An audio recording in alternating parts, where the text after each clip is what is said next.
Hello, and you're all very welcome along to another episode of the Gaelic Statsman podcast. I'm your host, Matthew Hurley. I'm joined today by Seamus Brady from An Cluiche to discuss the upcoming football action this weekend and a few college competition finals. Two have already taken place in camogie and in Gaelic football. Well, the Gaelic football one just took place half an hour ago, but we'll discuss it anyway. And the Fitzgibbon Cup is coming up this weekend as well. We'll discuss those in detail. There's one hurling game as well between Laois and Westmeath, and we'll discuss that briefly in Division 1B as well. Shout out to our sponsors at Capture Athletics. If you want the best gear around, check them out if you haven't already. So yeah, Seamus, a bit of a quiet weekend in terms of the whole landscape of Gaelic games. No LGFA. There's only the start of the very camogie leagues. A few Division 1B games are starting this weekend. Yes, there's a Fitzgibbon Cup Final, but it's majority all football this weekend. Yeah, I'd say quiet but significant. Like in terms of the week, we obviously have the Sigerson Cup Final, which obviously just took place. I'm delighted, obviously, as a DCU alumni, that the lads got over the line in that one. Then we also have the Fitzgibbon Cup Final. DCU are very much going into a giant against UL. Obviously, UL very comfortable in their semi-final against MTU Cork. I'm sure we'll touch on it, but big game coming up on the weekend there. And then we've got some crackers like Dublin, Kerry, Derry, Galway, Donegal, Armagh, like Mayo, Tyrone. All of the games in Division 1 this season are just crackers, because as I said at the start, it's the 8 best teams are in Division 1, so you know you're going to have 4 very good games every single week. But yeah, I'm really looking forward to it. And then in Division 2, you have the significant game, Roscommon and Monaghan, like the two teams that got relegated last season. I've tipped Monaghan to just miss out on promotion this season back up to Division 1. But if they go away to Dr. Hyde and beat Roscommon, well, I'll be showing up there. So it's a very significant weekend. I'm looking forward to it. Yeah, I'm looking forward to getting into this. Thanks for having me on again. Yeah, exactly. It should be a very, very interesting weekend. But look at the weekend Gaelic games first. And as discussed earlier in the podcast, we'll discuss the college competition finals later on after we discuss the inter-county action. But there is one story taking the headlines off the pitch in Gaelic games over the week, and that is Corrigan Park or nowhere. This is involving Antrim and Armagh in the Ulster Senior Football Championship quarter-final, which will take place around April time. And according to this RT article here, the headline is Antrim won't play Armagh game if it's not in Corrigan Park. Antrim could pull out of the Ulster Senior Football Championship quarter-final against All-Ireland champions Armagh if it is not staged in Belfast Corrigan Park. The warning came from Antrim veteran Paddy McBride, who told BBC Sport Northern Ireland that if the match slated on the 13th of April were to be moved out of the county to a larger capacity venue elsewhere in the province, he and his teammates would not be willing to forego losing home advantage. So the situation, to cut a long story short here, is Corrigan Park holds just under 4,000. It's deemed not big enough to hold Antrim and Armagh. Armagh have a lot of season ticket holders at the moment. There'll be a lot of fans disappointed if the Armagh fans, that is, if they were to miss this game as well. The other fact of it is like a big support of Armagh fans, and Corrigan Park only holds like a stand, maybe a few seats here and there, and then the rest around the pitch is grass. It's grass banks. That's the problem that is in this Corrigan Park or nowhere situation. I think it's very similar, Seamus, to the one with Páirc Uí Rinn or nowhere between Cork and Kerry in 2022 and Kildare and Mayo in 2018. Maybe the only difference is Newbridge, St. Conleth's Park and Páirc Uí Rinn are much bigger grounds than Corrigan Park. So it's a tricky situation to really to comprehend, really. But what's your own opinions on it? Yeah, like I haven't got to do that much research into it, so I wouldn't speak with too much confidence. I've been just kind of wrapped up in covering the Sigerson Cup just there, and of course the Fitzgibbon Cup semi-finals yesterday as well. So the information that you're giving me is kind of the first that I've heard of it, but it does sound very similar, obviously, to the Newbridge or nowhere, the Páirc Uí Rinn or nowhere, but obviously this time it's different because it's a much smaller venue than Newbridge was at the time, even before the rebuild. Like Newbridge at the time was well capable of hosting that match, whereas Armagh, like speaking from someone who lives 5 minutes away from Croke Park, Armagh travel in droves, and they weren't just there in massive numbers for the All-Ireland final, they were there in massive numbers for the semi-final, for the quarter-final, and for the quarter-final the year before. Anytime they get to Croke Park, Armagh travel. And I imagine it's exactly the same for the Ulster Championship games. So they would travel en masse to this Ulster quarter-final. The other thing as well is they're defending All-Ireland champions. So the momentum and the feel-good factor is going to be really, really strong around Armagh, unless obviously they get relegated from the league, which could happen. Obviously, we'll get into that. But yeah, it doesn't surprise me that they're going to travel in massive numbers. And then that leaves you in a very, very tricky situation, because you can't let more than the ground can hold in, because then you're playing with safety. So it's a really, really difficult situation. And I don't envy the people who are in the position who have to make this call, because Antrim players sound like they're not kidding. And the fact is when the Newbridge or Nowhere incident happened, it did set a precedent that if you stand your ground, you can get your way. And I feel like that's given inspiration to situations like this now. Just one more point to this, really, because we don't want to say anything that we regret, really. But do you think it's harsh on Antrim if they were to lose home advantage, because they were drawn out when the draw was taking place in November and October, back in November, October? I can't remember off the top of my head when the actual draw took place. But Antrim were drawn out first. They were drawn out as the home team, fairly and squarely. Against a team like Armagh, All-Ireland champions, obviously, want to do back-to-back. They have the two in a row on their sides. They have the Ulster Championship in their sides, never mind the All-Ireland. So I don't think, honestly, I'll say this, and I don't want to offend any Antrim people saying it. I think Antrim will lose the game anyway. I'm sorry to say it. I think Armagh are just they're massive too strong. Anyway. Yeah, they are massive underdogs. But to lose home advantage potentially, do you think that's harsh on the Antrim players and the fans indeed? Of course it is, because when you're massive underdogs in the game, like, we can push everything to the side here in terms of Ulster rivalries and everything like this. It's the All-Ireland champions playing against a team that's in Division 3 currently. That's what it is. And so Armagh are massive, massive favourites going into this game, meaning that Antrim, as the underdogs, they need every little thing to go their way. They need the home advantage, they need a great start, they need a great middle and a great finish. They need everybody to play the best football they've ever played, and they still might not win because they are massive underdogs. Armagh do have a tendency to, make things difficult for themselves. Like, they definitely, aren't good for the heart in terms of watching as a fan. Like, I remember watching a game where I wanted Armagh to win, and by the end of it, I was like, geez, I don't know how Armagh fans do that every time that this county team plays. But yeah, for Antrim, I completely get it. You need every advantage you can get your hands on, especially when you're facing up to a task a task that is so large. I wouldn't like to be in the position of the people that have to make this call, because you're either going to annoy all of the Armagh season ticket holders, because a lot of them won't be able to go, or you run the risk of Antrim actually pulling out of the Ulster Championship. It's part of a much larger problem, though, because Antrim should have a ground. They should have Casement Park. They should have a ground that can hold this game. And it's part of a larger issue that they don't. And obviously that's a massive can of worms. we would do the whole pod on that. But they should have Casement Park as an option if we were living in an ideal world. But we're not. And this is the situation that we're here with. If I were the GA, if I was the one in charge, I'd probably play it in Corrigan Park at this stage. If Antrim are really serious about pulling out, I mean, you have to explain. And the one thing I would say as well is, come out and be honest. Like, don't say a corporate worded thing, like as in, this is the situation. We all know this is the situation, and say, we're choosing to not run the risk of too many people showing up to a small ground, and choosing to not run the risk of Antrim pulling out of the championship. We're going to play the game here. That's probably what I would do. But again, I'm not 100% educated on the topic. I haven't got the chance to study it. And I definitely don't envy the people who have to make the call. Best of luck to them. Exactly. Yeah, we wish them all the best. But in all seriousness, this decision, it'd be best for all parties if this decision was made within a month at least. Snappy. It has to be made snappy. Yeah. You can't just let this roll on.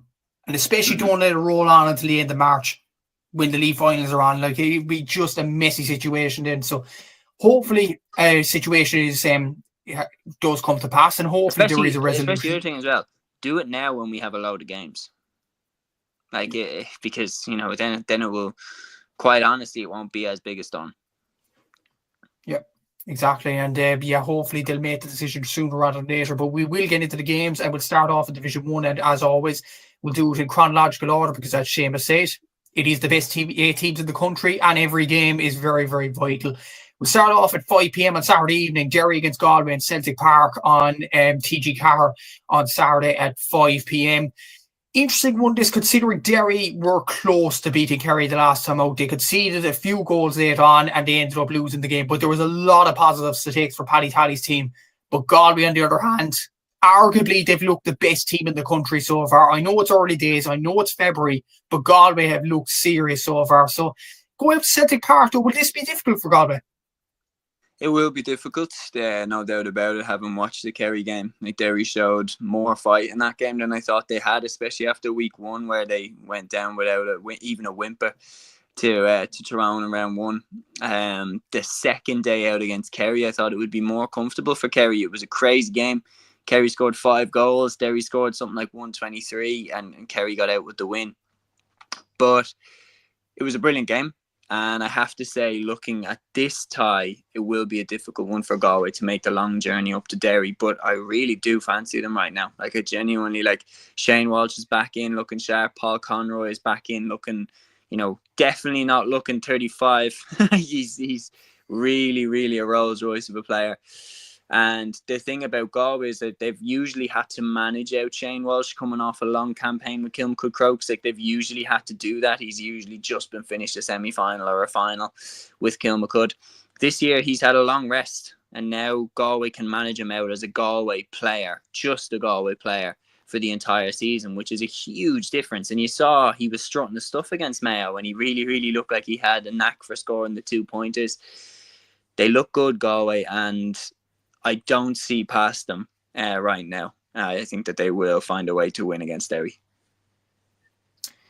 Yeah, after the performance last day out against Kerry from a Derry point of view, do you actually see them getting relegated after this? Do you think this is a must-win for Derry if they are to have any chance of staying up?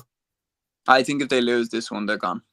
I think I seen it was said on the TG Carr commentary. I think it was by Brian Tyres, and it was like correct me if I'm wrong, but it was a great line. It was, in this Division 1 season this year, whoever loses their home games is going to go down, because the away games are just they're too difficult.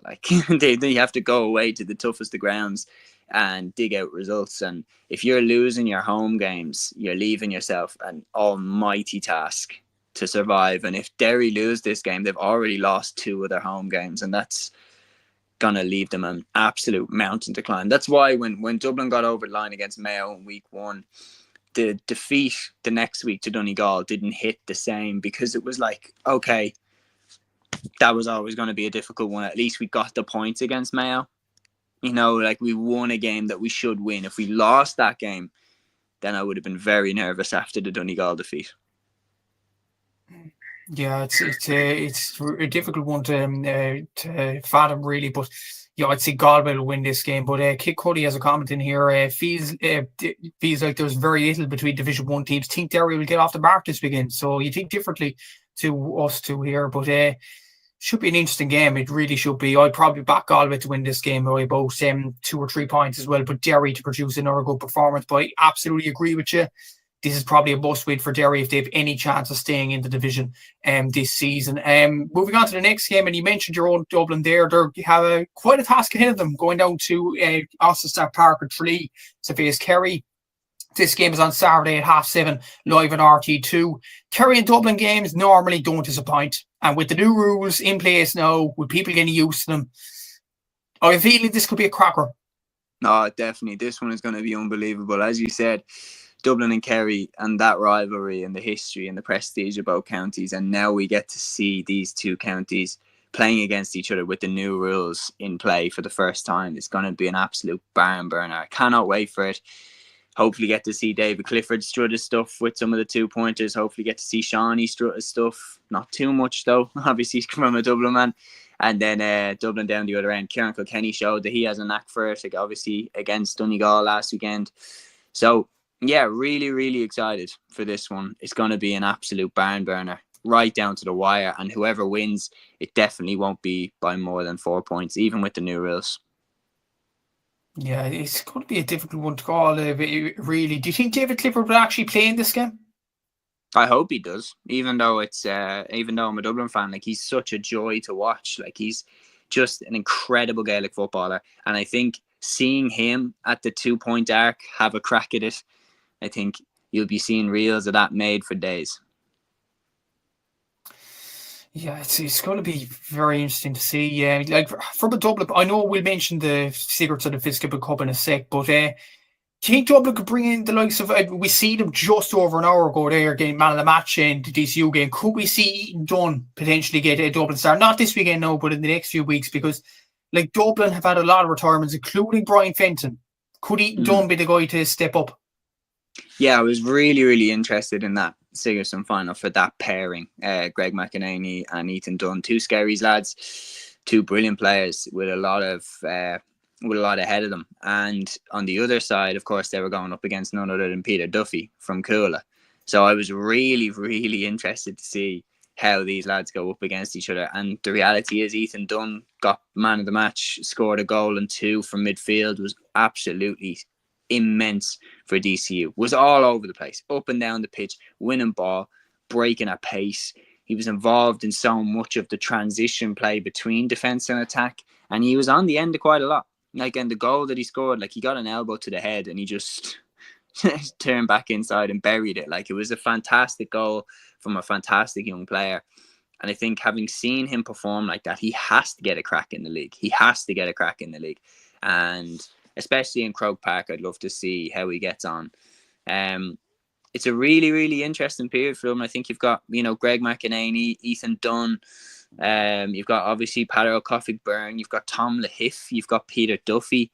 You've got Killian McGuinness. Like, to pick a midfield pairing out of them. Even Brian Howard as a wild card. To pick a midfield pairing out of all that, it's going to be very difficult. Definitely is, and a lot of Dublin players have really shown well in the Sigerson Cup, and you could add Paddy O'Coffey-Byrne maybe to that midfield as well, the midfield kind of discussion. So it should be very interesting from a Dublin point of view. There were some concerns from Kerry against Donegal last weekend. They lost 23 points to 118, a 2-point margin. And what I was hearing anyway, the game wasn't shown live, but what I was hearing from Kerry supporters was they were afraid to shoot in around the 2-point mark area. Is that a concern for Jack O'Connor, do you think, from a Kerry point of view? It's a concern if it continues. I wouldn't be too concerned after 1 week. They weren't too trigger happy when it came to the 2-point arc against Derry either. They did their damage with the goals. Like, the goals, the amount that they racked up was unbelievable. But yeah, you're right. Like, in your typical game, maybe with the new rules, you will get more goals. But like, I remember Colin O'Rourke said this after the Dublin Meath game in 2010, though obviously the infamous one where Meath scored the 5 goals against Dublin. And he said, I actually looked at, we only scored 9 points against Dublin. We scored 5-9, and you're not going to score 5 goals every game. And obviously Meath then went on to, let's be honest, lose that Leinster final to Laois and then get knocked out in the quarterfinal by Kildare, even though that they were crowned Leinster champions. Everybody knows Laois were the rightful winners that day. The reality is Kerry need to tune this ability to kick from the 2-metre arc, because every other team is. Galway have definitely embraced it. Donegal have definitely embraced it. Like, Darragh O'Boyle kicked 2 gorgeous ones. Shane Walsh kicked lovely ones. Kieran Kilkenny landed a great one for Dublin. Like, if you don't embrace it, you'll fall behind. And even you look at Division 2, like Roscommon have absolutely embraced it. Dermot Murtagh looks fantastic from the 2-metre arc. So Kerry have, no doubt about it, Kerry have multiple lads who can have a go at this. I'd say all, Tony Brosnan, David Clifford, Sean O'Shea, I'd say they can all kick it easy. And they need to be embracing it and honing these skills quickly. And I think this is a very, very good opportunity to do it against a Dublin team that I think will stand toe-to-toe with them, and let's have a shootout. So should be a great game. Do you think Kerry will do enough at home to win this game, or do you think Dublin might shock them? Can I be boring and say a draw? Work away. I think it's a dangerous game for Dublin. Obviously away against a team with the quality that Kerry has. But it's about as good a visitor that Kerry could expect. And, Dublin have seen Donegal go down there and win. So, and that's a Donegal team that Dublin did put up a good showing against, although we lost. Well, we did put up a good showing against them. In my league predictions, I went for Kerry to finish above Dublin, second place and third. So I'm going to say that that's the reason why, that Kerry win this game narrowly. Or maybe a draw. But I would be super impressed if a Dublin team, without the players that we're without, comes out of this with a win. Yeah, I'd probably go Kerry just to edge this one. And one more thing. I'll be very interested to see if there's any presence of the cooler lads, Con especially. Yeah, definitely. And even the likes of Big Fitzgibbon is obviously a step away. That's been confirmed in the recent weeks by Desi Varn. Peter Duffy, I don't know what he play, considering he was in Fitzgibbon or Sigerson action this tonight. Charlie McMorrow won't be there either. No, I don't think so. Padder Coffey-Byrne? I hope so. I'd love to see him. But again, I think Desi definitely likes Tom Lahif. So I think Lahif will be there. And I'd say probably McGuinness alongside him. Yeah, it's going to be a difficult one to call. I think Kerry will just edge it. Like Clifford, I think if Kerry do lose this game, I think Clifford needs to come back just to get that safety net and not dropping it to the bottom two. So I think Kerry will win this game eventually, but it should be a very tight one to call. A side that is definitely in trouble of relegation is the home side in this one, Mayo against Tyrone. This is on in McHale Park, Castlebar. Or Hastings, Castlebar, Hastings, McHale Park, Castlebar. This is on Sunday. Make sure you get that sponsor. Exactly. Yeah, I thought it was, well, it is McHale Park. Oh, it is McHale Park. McHale is the surname, it's Hastings Insurance. Yeah, I get mixed up between Hastings Insurance and Elvery's. Elvery's used to be the former Mayo sponsor. That's on 1:45 on Sunday at TG Car. From a Mayo point of view, Seamus, whatever we're winning this game, they have to produce a performance, surely, this one. If they don't, it's going to be an ugly year, I think. Yeah, they need a big game. They need a big game in this one. Like the Galway result was pretty pitiful. Like they lose them by 10 points to your biggest rivals. It's never going to go down well. And the Max Day interview I thought after was really, really interesting, because he was saying, we were unfortunate and everything like that. I was like, you lost by 10 points. Like, I don't want to sound harsh. Like, definitely, things didn't necessarily go your way, but definitely things went against Galway as well. And the other thing was, I was literally at the point where I was like almost screaming at the telly. I was like, stop fouling them on the 40-meter line, please, because 5 frees Galway scored from the 40-meter arc. Like, that was just. And I was like, I remember the 5th one. I was like, oh, they've done it again. Like, they fouled them there again. And you can't keep doing that and expecting Galway to not punish you again. And look, the reality is that game was definitely a slap on the wrist for Mayo. Like, that would have hurt to lose to Galway like that. The opening day, I thought they looked okay against Dublin. I didn't think that they looked unbelievable, but I thought that they looked okay. The one thing that I would have been a little bit nervous about in terms of Mayo as potential All-Ireland contenders is there was so many new players. Again, so many new players. And I just look at that thinking, if you have so many new lads, you don't have the same continuity that a Kerry or a Galway has. And therefore, I struggle to believe that you're going to be at the level that they are at this year, because like Mayo have kind of done that a lot over the last 5 years. I mean, you think about it, since James Horan began his second reign, it feels like every year they've had about 15 new lads in the squad. And for such a big county that doesn't really suffer that much squad turnover, I find it quite bizarre how they managed to keep doing that. Yeah, it's a tricky one to fathom, really, from a Mayo point of view. And I feel like it's kind of well, it's not a similar situation to Derry, because Derry showed something against Kerry. Yeah. I feel like this Mayo team haven't shown it in the first 2 games, and something has to click. No, they were rather all right against Dublin. They were okay against Dublin. It was the Galway game that was the bad one. Yeah. And look, you can have a bad game in the league. They're at home to Tyrone, a side that are in transition and definitely aren't at full strength yet. And they are just off the back of a big defeat against Armagh. So if Mayo want to survive this, especially at home, this is the game that they need to be winning.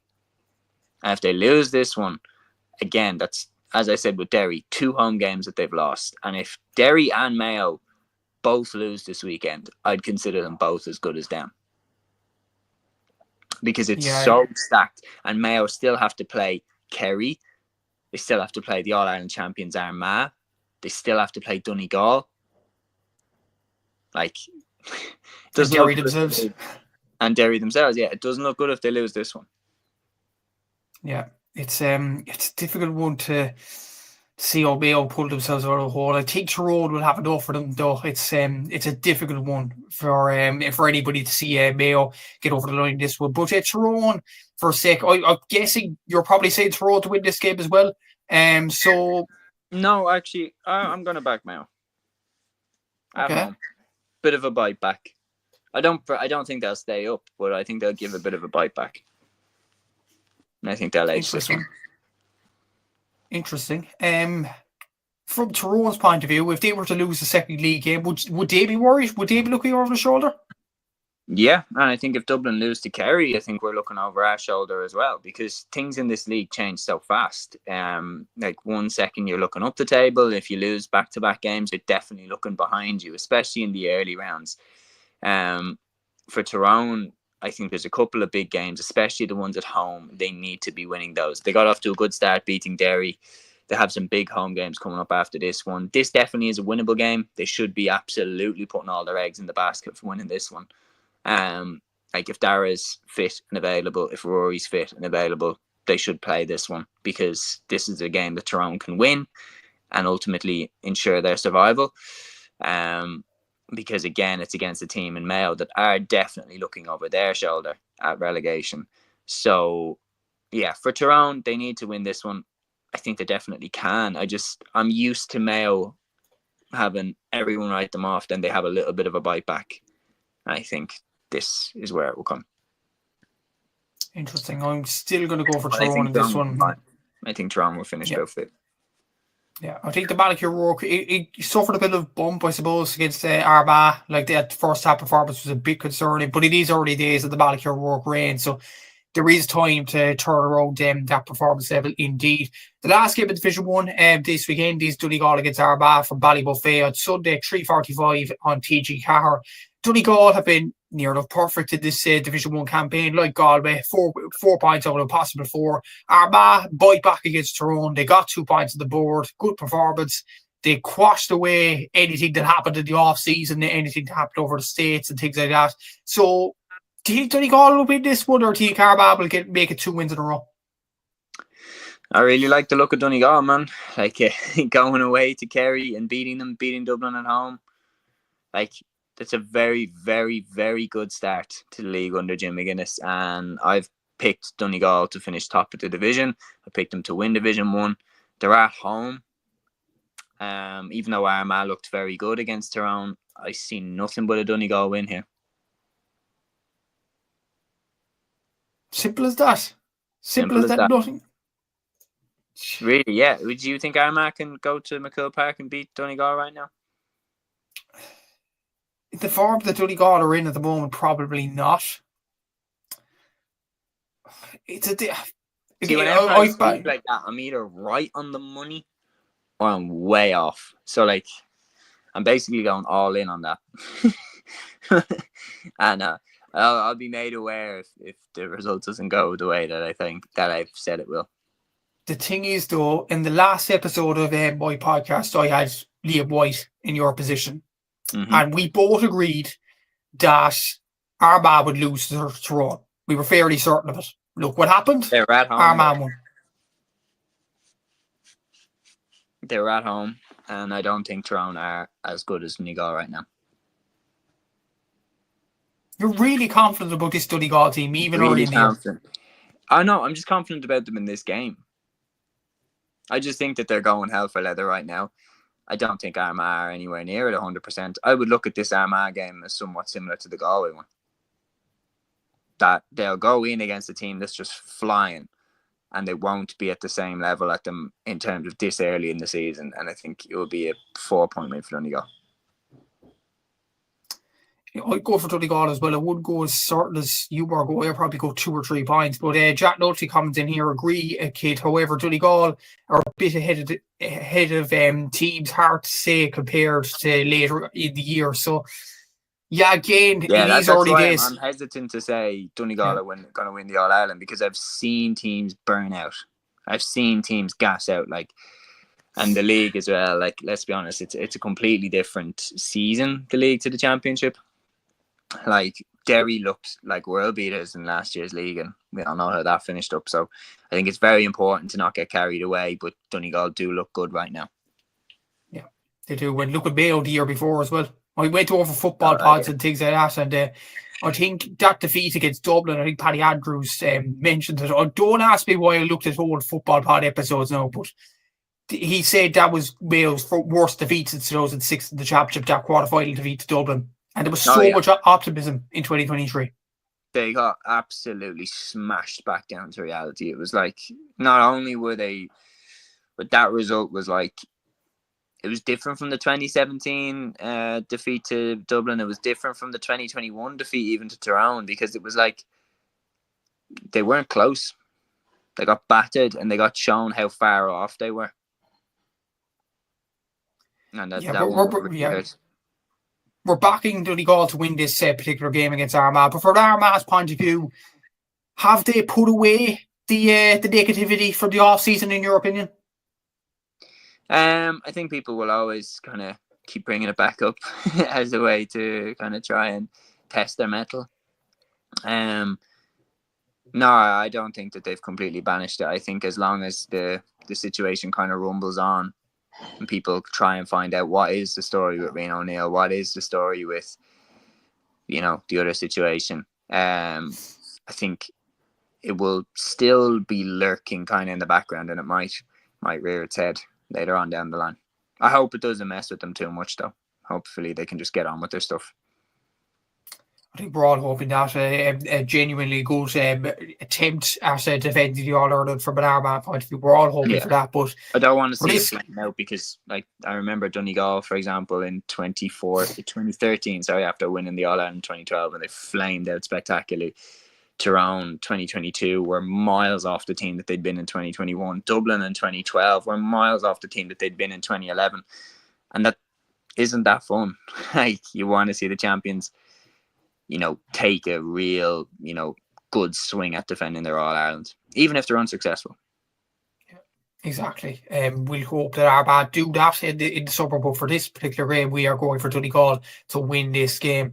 Moving on to Division 2, though, that is the Division 1 wrapped up, and we'll start off with the game shown on the TGR Player at App on Sunday at 2 p.m. It is Roscommon versus Monaghan in Dr. Hyde Park on Sunday at 2 p.m. Both sides at 4 points, Seamus. I think I won't get ridiculed for saying this. Whoever wins this is up. Yeah, whoever wins this is going up. As I said to you, I picked Monaghan to slightly miss out on promotion at the start of the season, and I think losing a game like this could be one of the things that makes them slip under. But if they go away to Dr. Hyde and beat Roscommon, they're up. There's no challenge then that they can't overcome, and they've shown a real flair to them. Beggan, as we all predicted, is absolutely lapping up these new rules. David Garland as well is really looking like he's going to fulfill on the promise that he showed when he was playing in the Sigerson with DCU and everything. They've looked good. They've stitched up the two teams that they played in the opening couple of rounds, and now they're facing into the most difficult possible test in the division, going away to Roscommon, who I think will actually top the division. But I think if anybody can beat them, I think it is Monaghan. I think Monaghan have the highest potential to their performances in the division. I really, really believe that. I just think Roscommon are the most consistent, but Monaghan are very, very, very capable of going to Croke Park and beating Dublin, just like they did last season. But then they're also very, very capable to go out in the first round of the Ulster Championship to Cavan, which is also what they did last season. So they're a very, very hard side to read, very, very hard side to predict. I think if they bring their A game, they can absolutely leave Dr. Hyde with the win. But I think you know what you're getting with Roscommon, and they turn up pretty much 7, 8 out of 10 every week. And I think they'll just shade it by a point or two. I think Roscommon win this game as well. And we know that Roscommon have been absolutely impressive in their first game really. The second game against Louth, there was a few bits where they were unsure about themselves maybe. It's fair to say that. But from a Monaghan point of view, is there an argument that they haven't faced a huge challenge yet? Like Westmeath and Cavan haven't got any points on the board. Is there an argument to say that? Yeah, well, from the first 2 games, those are the sides that look like they could go down. And I wouldn't have said that about Cavan at the start, but they have been slow out of the blocks. And then losing the way they did, it was to Meath, wasn't it, the second game? Like that, again, is pretty crushing because they're a team that Cavan would be looking at and saying, we need to get our points from this type of game. So, yeah, there is that. There's no doubt this is definitely going to be the toughest test that Monaghan have faced yet. In the league, and you can make that case about Roscommon as well, even though they've played against Louth and Down, who are 2 teams that will definitely be aiming for promotion. I still think Monaghan probably have the highest level to where they can reach with their performance. It's going to be a cracker, this one, especially with the new rules. Both teams like to play a bit of chaotic football. Roscommon will be without the likes of Ben O'Carroll, obviously, who played in the Sigerson final tonight. So that's a big kicker gone for them. But you look at Kieran Murtagh's form, Diarmaid Murtagh's form, and the Smith as well. It looks sharp. I think Roscommon win this one. And they could be without Darragh Craig as well, who also played tonight. So yes, we'll have to see about Roscommon, but we think that Roscommon will have enough to beat Monaghan in this a game that will decide probably who goes up. This game is intriguing, the next one, at 6 p.m. on Saturday evening. It is Down against Meath in Park Esler in Newry. Down, I think, looked very impressive in the first half against Roscommon, very impressive in the second half against Cork. But in the first half against Cork and the second half against Roscommon, they didn't produce great performances. Meath, I've been very impressed with in the first 2 games. Against Cavan, they showed all their promise in the Cork game. They did absolutely brilliant in that game and won that game by 10 points. This is an intriguing one because these are 2 historical counties. Both seem to be going in an upward trajectory at the moment, but a win for one of these sides, whoever wins this, has their eyes set in promotion, I would feel. Yeah, no, certainly. I think you look at how Meath responded to the opening day setback against Cork, but even in that performance against Cork, they looked pretty good, even though they came out the wrong side of the results. Same thing with the Down game against Roscommon. Like, those were 2 defeats that, like, even though both of those sides lost, it was clear positives there in terms of the amount of shots they were taking, the amount of chances that they were creating. And you knew that, like, if you keep doing what you're doing, the results will come. And then both sides went on to get impressive results in round 2. So, like, definitely coming up against each other, it's going to be really interesting. It's a rematch, obviously, of the Sigerson Cup Final from a couple of years ago, where Down would have definitely had that one in the back of their head throughout the entire Sigerson Cup campaign last season, and now they have a chance to actually go up against Meath in the league this season. So it will be a really, really interesting game. Both sides have a lot of flair. Both sides are inconsistent as hell. So one of them could get slaughtered. Like, that genuinely is very possible in a game like this. But in all, I think they'll go toe-to-toe. It will be a high-scoring, very entertaining game. And I'm going to edge to Down to shade it. Yeah, I think Down will nick it as well. Meath are missing some big players like Kieran Caulfield, Aaron Lynch.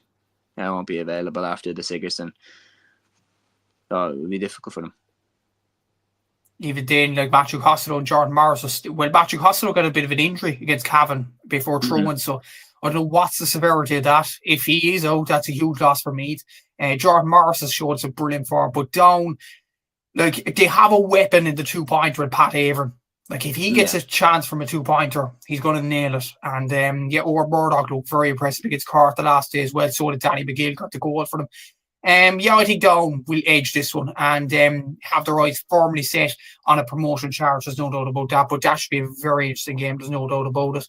The next game, and I am going to this in Super Valley Park in Keith, Cork against Westmeath at 5 p.m. on Saturday evening. If Cork can win this, Seamus, and I think that's what John Cleary and his team would be hoping to do, no disrespect to Westmeath. I think Westmeath have done well in the first 2 games, but they've lost a lot of players in the off-season. They're on 0 points at the moment. Cork should win this game, shouldn't they? They absolutely should. If they want to survive, this is literally... It's a team that are last in the table at home. Like, if Cork aren't winning this game, they need to start looking over their shoulder. Because then if you can't win this game, what game can you win in the division? They beat Meath at home. That was a game that they definitely needed to come out the right side of. They put up a good performance in the second game, albeit they came out the wrong side of the result.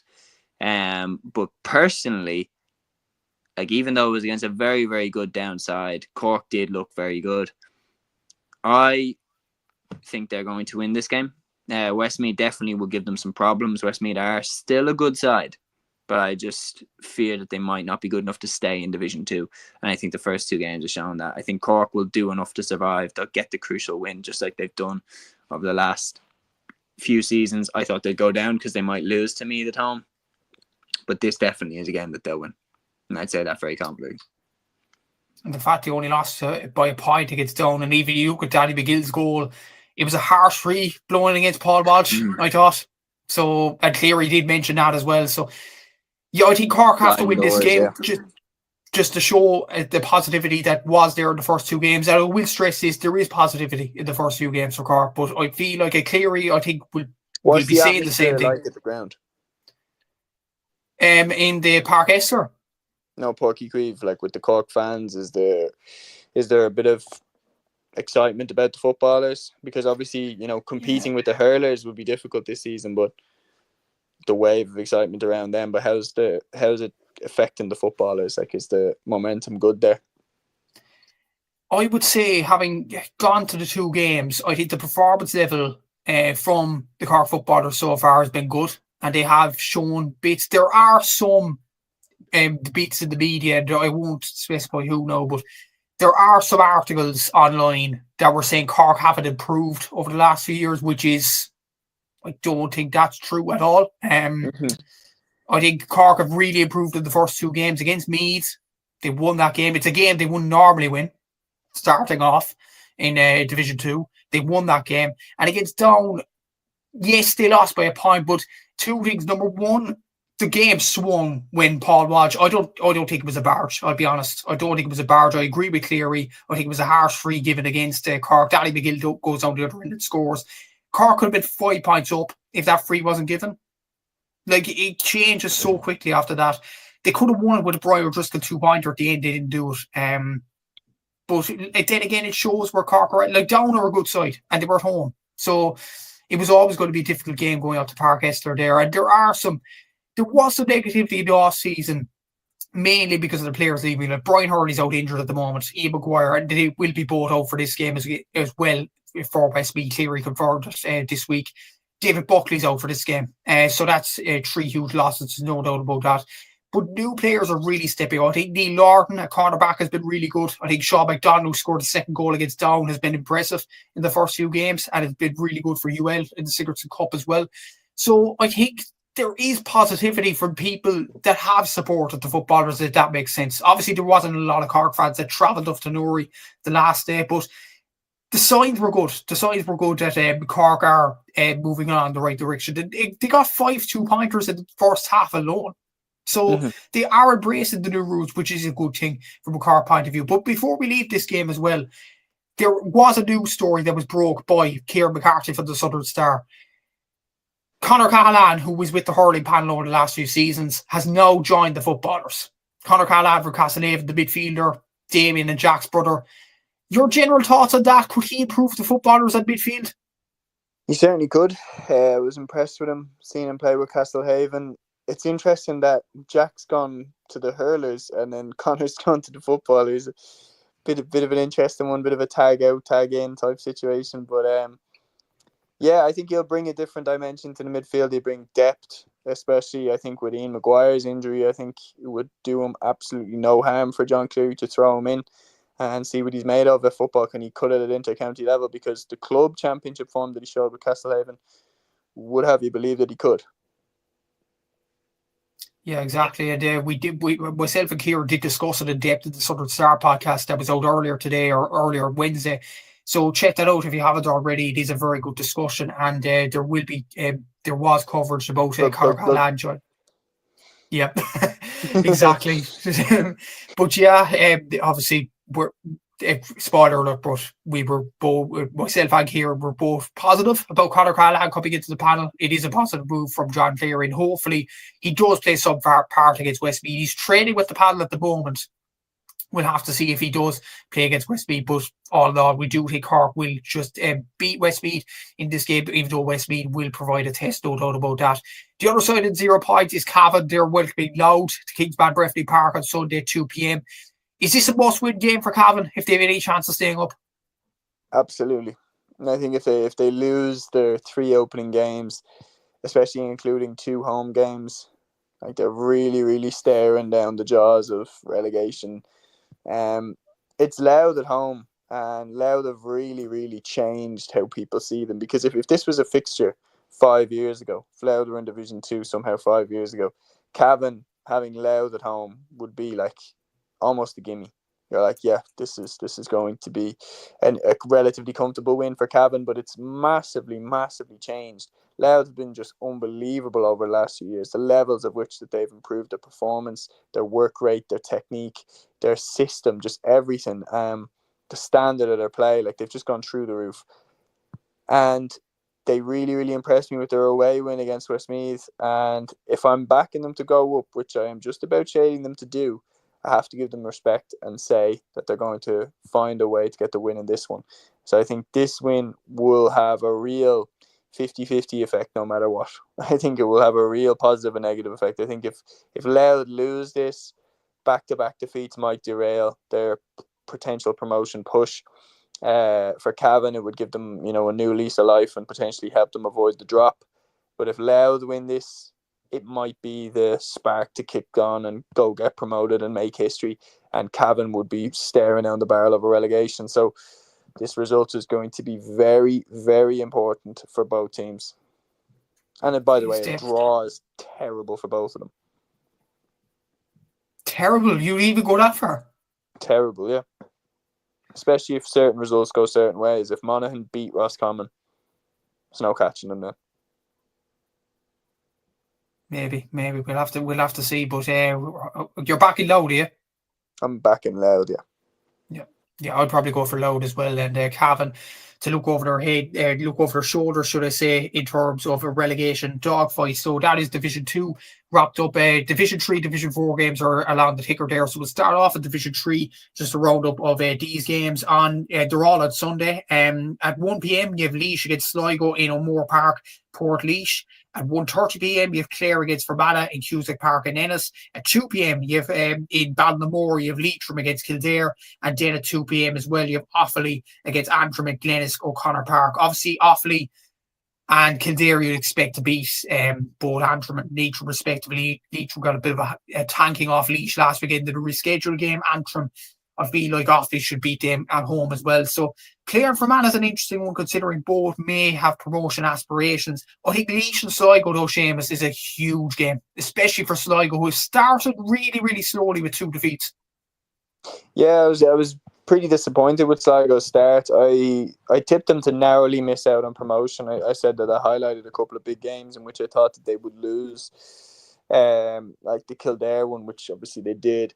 I said that those games would be the reason that they miss out on promotion, and that Division 3 has a way of slowing you down. Division 3 definitely has a way of slowing you down. Like we've seen some really, really quality sides, like the Longford team, for example, that had the Bardens and Shawnee McCormick, and how many years were they stuck in Division 3? And then the Westmeath with John Heslin and Ronan O'Toole, and fantastic Kieran Martin, like Ronan Wallace, all these brilliant players. They couldn't get out of Division 3 one season. So Division 3 doesn't care. It really does put mud on your tyres and kind of slows you down. And I expected Sligo to maybe hit a bit of a bump and miss out on promotion, especially when you had teams like Kildare and Fermanagh and Clare in there, who have a lot of experience and are, bit of know-how in the side for how to get big wins. Kildare have definitely shown that. Fermanagh haven't. Clare have been a mixed bag. So it's still potentially on for Sligo if they get their act together and just win all the games from this point on. And they need to start with this one. Laois looked sharp, but against Leitrim, who looked very, very poor. So it's hard to tell exactly what level they're at when you're looking at what potential resistance they were going up against. I think Sligo will win this. I'm going to back them to do it. But somehow not looking that impressive. I think that they'll stutter into life. I think Sligo have to win this if they have any aspirations of going up this season. No doubt about it. We're both obviously predicting Offaly and Kildare. That goes without saying in those two games. Clare and Fermanagh, interesting game. Very interesting game. Very interesting game. Because Fermanagh, I love using that analogy, but it's like they're like a snake in the long grass. Like you don't know when they're all of a sudden just gonna wake up and put in a really good performance and potentially trip Clare up. Clare need to this is one for Clare to just get the 2 points and get out of there, because this type of game could be really, really dangerous for them. I've picked Fermanagh to finish third and I picked Clare to finish second, so I have to respect that and say Clare will win, but it's a game that could be really dangerous and it has the potential to derail their promotion push. Yeah, I feel that could be a draw. I just have that funny feeling that could be a draw. I feel like Clare the draw there opens the door for Sligo. It does, definitely. Especially It does. And the thing is, Offaly might increase the gap even more then. Well, they probably will against Antrim as well. So it looks very, very positive from an Offaly point of view if there is a draw in that game. But that is Division 3 wrapped up. Into Division 4, though, you have at Fratterfield in Dungarvan on Saturday evening at 60:30 of Waterford against Tipperary. At 7 p.m. in Chadwick's Wexford Park in Wexford against Carlow. Wexford after 2 wins in the bounce in that division. On Sunday then in McGovern Park in Ruislip, you have London against Limerick at 12:30 p.m. And then in Aughrim at 2 p.m. you have Wicklow against Longford. I feel like Wicklow and Longford is a big one. Longford have shown good signs in the first 2 games, but haven't got necessarily the results they wanted.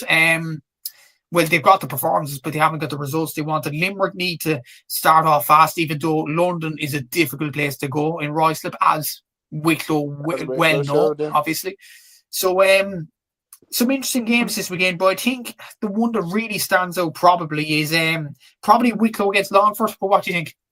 Yeah, I think Wicklow-Longford is definitely a huge one. It's 2 teams that at the start of the season we put in the top 4 and said they're going to be 2 of the 4 teams chasing down promotion.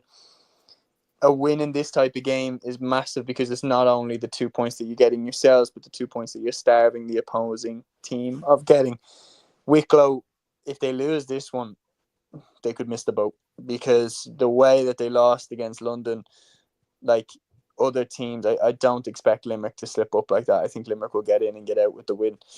I don't expect their other contenders to mess up in that game. You see the way that Wexford are putting away teams. Like, Wexford aren't really messing about. So I think Wexford are definitely going up. It's just about who joins them. And right now, if I was to be pushed, I actually would say probably Longford. But I'm not too confident because, again, very inconsistent. They're going away to Aughrim against a Wicklow side that needs a bite back. It's going to be one of the 3. It's going to be one of Limerick, Longford, or Wicklow. As for down the end, I think London, if they get another win, they could absolutely, grab the headlines with back-to-back wins over 2 of the sides that would have been considered promotion pushers. As for Carlow, Tip and Waterford, it's difficult to build momentum when you're stuck in the mud like they are and you're stuck in the basement division. The thing is, though, Seamus, Carlow and Tip are unbeaten so far and both have 3 points on the board. Yeah. Unbeaten. I still don't see them getting promoted. I just don't. Tip drew with Longford, wasn't it? Tip beat Longford actually and drew against Carlow. Okay. Both have to still play Wexford.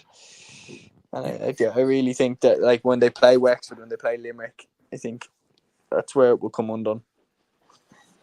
We'll have to see what happens, obviously. But I think Wicklow should get back up. Well, they got back up the horse last week against Waterford, but hopefully for their point of view, that they get a second win in a row against a Longford team that haven't pressed. So that is the football wrapped up for the weekend. There is 2 hurling games, and we will discuss maybe one in a little bit of detail, and that is Division 1B in TEG Cusack Park on Sunday. It is Westmeath against Laois at 2:30. Both these sides of Division 1B are pointless after a couple of games. Both have 0 points. Laois lost to Waterford and to Offaly, and Westmeath have lost to Dublin and Antrim. So a big game for both sides here. Who do you see winning this? Yeah, this is a massive game for both teams. Personally, I've been a little bit more impressed with what Laois have had to show. I probably would go for them to win this one. I think Westmeath have taken a massive step back since they got relegated back to the Joe McDonough, and then had a bad year in it where they really failed to get going. So Laois, on the other hand, even though they've lost, have shown me a little bit more, even though I haven't been hugely impressed with them. It'll be a tight one. It'll be a tight one, but I do think Laois will win. Yeah, I think Laois will get over the line in that game as well. And just for the record as well, there's another hurling game in Division 3 this weekend as well in Tyrone. It is Mayo against Cavan on Sunday at 2:30 in Division 3 then. So that is all the hurling and the football wrapped up. But we will talk about college competitions now and talk about 2 games that did take place, and obviously a preview to the game this weekend.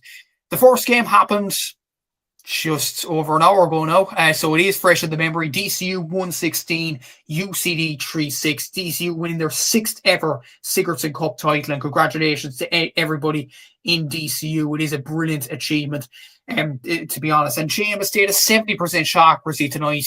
I think in the kickouts, especially in the second half, they pushed up on UCD and they got a lot of rewards off it. As we mentioned earlier with the Dublin Kerry chat, Eaton Dunn really excelled with 1-2. Tom Pryor did well with 3 points from Leitrim, from County Leitrim as well. I think Dara Swords came on and had a very good game. Luke Barron, as always in this Sigerson campaign, did very well. For UCD though, 2 final defeats in a row. That will have to hurt UCD, but DCU deserving champions. And they beat the 2 favourites, Ulster University and now UCD. Yeah, no, and DCU, as you said, did it the hard way. Definitely a superb group of lads there. For UCD, especially players like Dara Craig, who were obviously involved last year in that final defeat and now losing this one, that's really going to hurt. It's mad to think it's only DCU's 6th Sigerson Cup. You would think that they were littered with them the same way UCD are, but they aren't. This wave of sporting achievements has only really been in DCU since the turn of the century. So they've really built a reputation for themselves in the last 25 years as being a place where, fantastic GA teams emerge. And this was a really good, solid DCU team that didn't necessarily have the same star power on paper that the UCD team had. You were looking at the UCD team thinking, they've got Killian Roach, Elish in goal. They've got Charlie McMorrow and Peter Duffy, who've just won an All-Ireland club there at the spine. They've got Theo Clancy from Dublin at fullback. They've got Ben O'Carroll, Dara Craig in the forwards. They've got Luke Brannock, who obviously is playing for Dublin. They've got him at full forward. They've got Aaron Lynch from Meath. They're really stacked. And then on the other side, even players like Ryan O'Toole, they had their cornerback, who's been doing it at senior level for Monaghan for years now. Whereas DCU had a lot of players who haven't necessarily made the full breakthrough at senior inter-county level, but definitely had that hunger, that work rate, and that togetherness. And one thing that was very noticeable was when DCU were turning over UCD, the pace and the togetherness in their counter-attacks. They ran up the field together. There was one score, which will be up on the highlights now once I get the chance to put them up, where Peter Duffy, not Peter Duffy, but where UCD get the ball turned over, Dara Craig gets turned over, and Kieran Caulfield and Ethan Dunn break together and basically run the entire pitch, just the 2 of them, and then Caulfield slots it over. And it was a real score that, you knew DCU were on their way when that went over. It was a brilliant score. And, worthy winners, especially given that UCD had beaten them in the group stages of the campaign.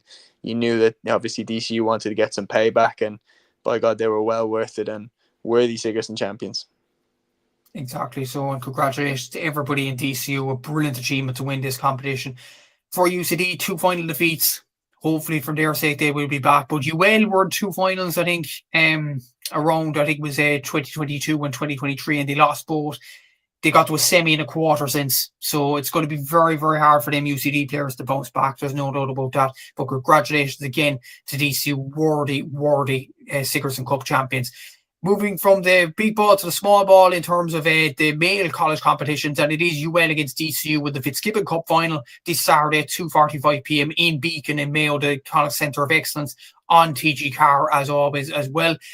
DCU were the surprise packets. This is their second ever Fitzgibbon Cup Final. It's an incredible achievement. If they even get to this stage, they beat Mayo in the quarterfinal, the defending champions. They did beat a fancied UCC team in the semi-final, so brilliant achievement from their point of view.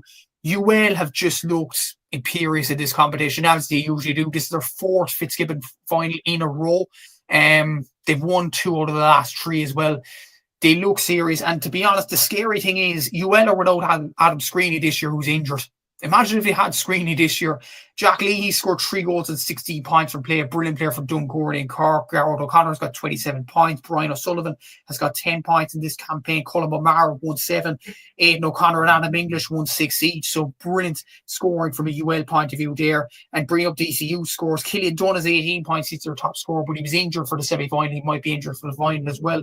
Joe Flanagan, 11 points. Donald Shirley has won 8 in the campaign. It was really, really impressive in that semi-final against UCC. Sam Burke has 2-4. Dennis Walsh has 7 points. Conan Boron has 1-4 as well. Do you think it's straightforward to saying UL are massive favourites for this one, or could DCU make it a third time to make it a shock? I wouldn't say that UL are massive favourites. I'd say they are favourites. I'd say that DCU are underdogs. But having seen the way that DCU battled against UCC and got over the line in that semi-final really, really impressed me, because UCC struck the first goal. DCU, it seemed, watching, like I watched both semi-finals. For UCC, it seemed like they were getting their scores a little bit easier in that first half, and I was wondering if DCU could keep up the high work rate. And then obviously Donald Shirley's goal was massive in terms of getting over the line in that game. Like, I was really, really impressed again with the work rate of DCU, and they are definitely reaping the rewards of the kind of the momentum behind Offaly Hurling, because as you said, you've got Donald Shirley in there, who was magnificent. You've got Colin Spain in there, who looks fantastic. And then I was really, really impressed with Paddy Langton as well, the captain of fullback. He was unbelievable throughout the game for DCU, and he drove over a huge score from distance early in the first half. Joe Flanagan looks sharp as well. I'd like to see him strutting the stuff in the Dublin jersey if he plays like that. Whereas looking at the UL versus MTU game, just, I mean, I seen a video from Crackety Ash where he put up, I think, a package, and it was just of all of the shit that was going on off the ball. Like, it was right from the start. It seemed like it was a real game plan. I don't want to point the finger at one team or the other, but it was definitely a game plan for, let's go out and get stuck into these lads. And it's no surprise when you watch the challenges that were going in. It was no surprise that MTU ended up with 2 men sent off in the first 20 minutes. And once that happened, their challenge fell apart. And there were some scores in the second half that UL got that were just shockingly easy. Like, shockingly easy. And that's why I'd find it very hard to know exactly where they're at, because DCU got a massive challenge and they showed their mettle. UL didn't get that challenge in the semi-final. Yes, they've been very impressive throughout the rest of the competition. I don't doubt the ability that they have, but DCU have definitely fought a more difficult path to get here than UL have, and that could be something in DCU's favour in this final. But if I'm pushed on it, I would say UL will win. Yeah, I'm going to go for UL to win as well. And it is a battle between yourself and myself, because UL's my old college, DCU's your old college. So it's a battle between ourselves there. But yeah, I'm going to go for UL to win this game. And finally, before we end the podcast, just to mention, it's the Ashbourne Cup Final. And UL won that competition as well. They won it for the second time in a row. They beat UCC in the final by 3 goals and 10 points to 2-11. They beat University of Galway in the semi-final in Ashbourne Cup Final weekend as well, on a comprehensive scoreline in the Connacht Centre of Excellence by 290 to 12 points. So they are worthy champions, this UL team. In the final itself, Zian Spillane got 5 points. The 3 Cuivas got goals for UL. Cuiva Lions got 1-1. Cuiva Kerr Murta got a goal, and Cuiva Cahill got a goal as well. Sarah Carpenter got 2 points, and Anya Kane got 2 points as well for UL. UCC, a major mention though to Clodagh Finn. She got 2-7 in this final out of the UCC's 2-11, and she got 2-15 across the semi-final and the final. Definitely one for Germany to look at for the Cork jersey, there's no doubt about that. But UL, 2 years on a bounce now to win this Ashbourne Cup with relatively the same group of girls as well. It's a magnificent achievement for UL. Certainly, and just on Claire Finn, because obviously I was really, really impressed with her. Is she have any relation to Orla Finn? Clodagh Finn, I don't think she is, because Orla Finn's from around West Cork area in Kinsale, and Clodagh's from East Cork in Father O'Neill's. Okay, I always like to connect and see if there's brothers or sisters or family lineage and everything like that. But yeah, no, Clodagh really stood out. Again, a fantastic performance. Even though she's on the losing team, she can walk away with a held head high. And look, UCC did do themselves proud, but UL just seemed to have a golden crop across both hurling and camogie right now. And Zian Spillane stood out to me as like, gee, she was absolutely sensational. Not just in this game, but throughout the competition. And as you mentioned, the dynasty of Cuivas there that UL seemed to have, and then they've already got the Ashbourne Cup, and they were without doubt the best team across that. And I would like to see Germanly give Clodagh Finn a shot in the Cork team off the back of that. I mean, there's nothing to lose by giving her a shot, no doubt about it. Especially with players like Katrina Mackey and everything like that. I've been doing it for years. Maybe it's to have a bit of backup there, but yeah, I would look at it and say, what an achievement it would be for UL if they do top it off with the Fitzgibbon Cup, and then they have both for the small ball. Would be a hell of an achievement. It would be, and again, relatively the same group of players in UL. Brilliant achievement by them. Players that really stood up for me. I thought Stephanie Wolfe was really good cornerback for UL, a very good Limerick player, and hopefully Cueva Lyons is from Limerick as well. So Alva Larkin obviously was in the UL team last year. She wasn't in it this year. Hopefully Limerick Camogie can benefit from this as well, because they have struggled over the last few seasons, and hopefully they will. Clare as well, in Cueva Cahill and Zian Spillane are both from Clare, so hopefully they come into the Clare panel this year and they excel. And I absolutely agree with you on Clodagh Finn. What is there to lose? Obviously Cork have an array of talents at the moment. You've Amy O'Connor up front, you have Katrina Mackey, you have Orla Callahan in the team, Saoirse McCartan. Saoirse McCarthy or Saoirse McCartan. Saoirse McCartan can't even get in the first 15 because Orla Finn is doing so well. Or Orla Callahan, should I say. A lot of Orla's long night. But Orla Callahan's doing brilliant at the moment. Cleona Healy is as well, so is Fiona Keating. There's such an array of talent in Cork Camogie at the moment. But I would give Clodagh Finn a chance in this season. And as well as that, Emma Murphy scored 4 points in this final as well, another Cork girl for UCC. So Germany can play around with this team. I think Cork is in a very good state at the moment in camogie, and there is potential there. But again, congratulations to UL, an excellent achievement for the college there, and hopefully they'll enjoy the celebrations for the next few days. So that brings the podcast to a close for this week. Give the video a like, subscribe, all that good stuff. Make sure you follow Seamus, subscribe to his channel, An Cluiche. Thanks to Capture Legs for sponsoring today's show once again. And until next week, we'll see you then, and take care.